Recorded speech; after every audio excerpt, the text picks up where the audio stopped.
ST महामंडळ पण safe राहिलं नाही. मानव का जनावर होत आहे का? काय आहे हे नेमकं प्रकरण? आणखी काही न्यूज कव्हर करू. मी आहे तुमचा होस्ट न्यूज माणूस मराठी. सोबत गेलेली आहे. मला महाराष्ट्रातल्या माझ्या सर्व स्वप्न होतं की सनी सिरीज मला अशा लोकेशन मध्ये शूट. सो गाईज, या चॅनलवर आपल्याला मराठी डॉक्युमेंटरीच्या डेली अपडेट्स दिल्या जातात. पुणे नसून तर अख्खं महाराष्ट्र हादरला आहे. ही घटना सकाळी 5:30ची आहे. एका तरुणाकडून एका तरुणीवर बलात्कार करण्यात आलेला आहे. ही घटना शिवशाही बसमध्ये घडली आहे. यावर त्वरित ऍक्शन घेण्यात आलेला आहे. त्याबद्दल काय की मी तुला बस दाखवतो, माझ्यासोबत चल. आणि यामुळे ती तरुणी त्या आरोपी सोबत गेलेली आहे. मला महाराष्ट्रातल्या माझ्या सर्व लहान भगिनींना या निमित्तानं आव्हान करायचं, कोणत्याही अनोळखी व्यक्तीवर विश्वास ठेवू नका.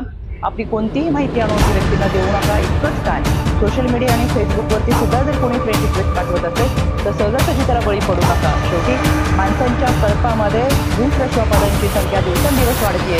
अनोळखी व्यक्तींवरती विश्वास ठेवू नका. याच प्रकरणावरून आपल्याला असं समजतं की सोशल मीडियावर जे बी ऍक्टिव्हिटी होतात त्याला सावधान राहायला हवं आणि अनोळखी व्यक्तीवर जास्त विश्वास ठेवू नका.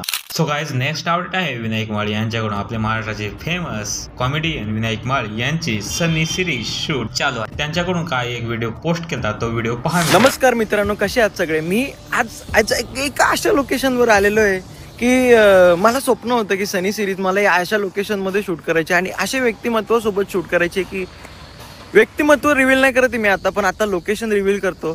कारण लोकेशन एवढी सुंदर आहे, मला तो ती गोष्ट लपवून ठेवताना येते तुमच्यापासून. तुम्ही बघू शकता लोकेशन सनी सिरीज. मित्रांनो, या व्हिडिओला पाहून असं वाटतं की हे सनी सिरीज खूपच इंटरेस्टिंग असणार आहे. आपल्याला माझी पुढची पिढी गोरी होईल देवा प्लीज.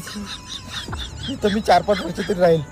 सो मित्रांनो, नेक्स्ट अपडेट आहे रॉक्सन बद्दल. रॉक्सन यांचा 28 तारखेला पुणे शहरामध्ये शो आहे. म्हणजे AK शुभम जाधव असं त्याने त्यांच्या इंस्टाग्राम हँडलला पोस्ट करून सांगलेलं आहे. सो मित्रांनो, नेक्स्ट अपडेट आहे पायल माने यांच्याकडून. जानूचा रुबाब या नावाने न्यू सॉन्ग रिलीज